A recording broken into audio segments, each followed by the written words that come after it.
Alright, I just want to do this quick video because markets really hit the shitter today. Uh, S&P was down over 100 points at the maximum. The Dow was down 1,000 points at the low.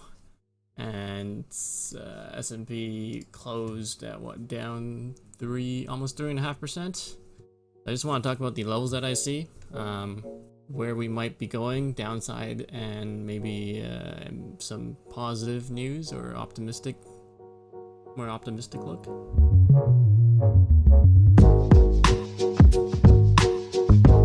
Yes, okay, so here's the chart. As you can see, yesterday we kind of closed above this extended trend line here, but today we opened below it. So as I said in the last video, without a weekly close above this point, I don't think that's going to be constructive. So we might have to test it again before we move upwards. And I do think in the end we will have to move upwards eventually. Yeah, here is the Fibonacci retracement with today's open as the 100% and the recent low here as the 0, basically. And yeah, we actually went an entire level in the Fibonacci's.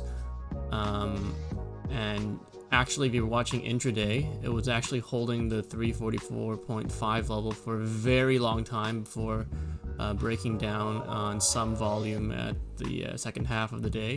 But luckily, it closed above this level, so this was a level to watch here, for me at least. Downside, there is room to move to the downside, and at this point, basically, the February high is 339.3, and as well as this choppy level here, between this point and the 0.618 Fibonacci retracement, that would be an interesting point for me for a reversal here if we head furthermore to the downside. I do think we're gonna get more down pressure because there wasn't any showing of rebound today, so we're gonna have to wait for that in the next few days. Yeah, so let me know what you think, and stay safe out there.